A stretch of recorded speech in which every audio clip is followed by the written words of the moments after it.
మరి ఇదే ఇష్యూకి సంబంధించి మరింత తాజా సమాచారాన్ని మా ప్రతినిధి వరంగల్ నుంచి నరేందర్ అందిస్తారు. నరేందర్, మరి మాజీ ఎమ్మెల్యే పెద్ది సుదర్శన్ రెడ్డి గత 5 రోజులుగా మృత్యువుతో పోరాడుతూ చివరికి మృత్యువుకి తలవంచక తప్పలేదు. మరి ఈ అంత్యక్రియలకు సంబంధించి ఎలాంటి ఏర్పాట్లు చేస్తున్నారు, వివరాలు తెలియజేయండి.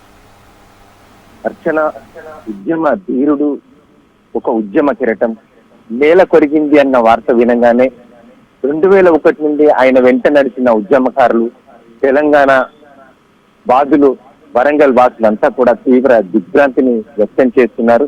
ఇవాళ ఆయన 26వ తేదీన తీవ్ర అస్వస్థతకు గురై హన్మకొండలోని రోహిణి హాస్పిటల్లో చేరారు.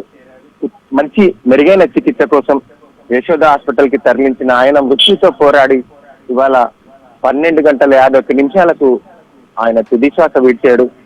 అయితే ఆయన మృతదేహాన్ని ప్రస్తుతం హనుమకొండలోని అమరవీరుల స్థూపం దగ్గరికి తీసుకొచ్చి ఆయనే ఏదైతే ఉద్యమంలో ముఖ్యంగా ఈ అమరవీరుల స్థూపాన్ని బేస్ చేసుకొని తన ఉద్యమాన్ని తీవ్రతరం చేసి మలి దశ ఉద్యమంలో నర్సంపేట మాజీ ఎమ్మెల్యే పెద్ది సుదర్శన్ రెడ్డి చేసిన పోరాటం అయితే ఇక్కడ ఎనలేనిదని చెప్పేసి ఇక్కడ ఉద్యమకారులు చెప్తున్న పరిస్థితి.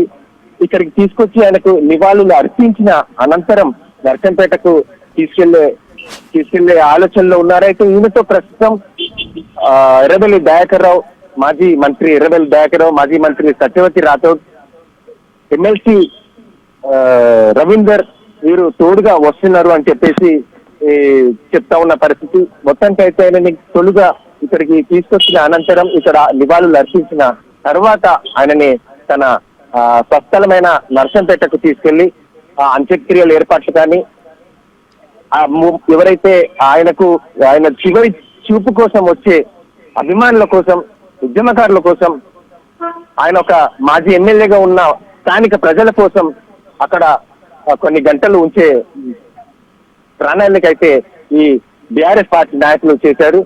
అందుకోసం ఏర్పాట్లు అయితే కొనసాగుతున్నాయి.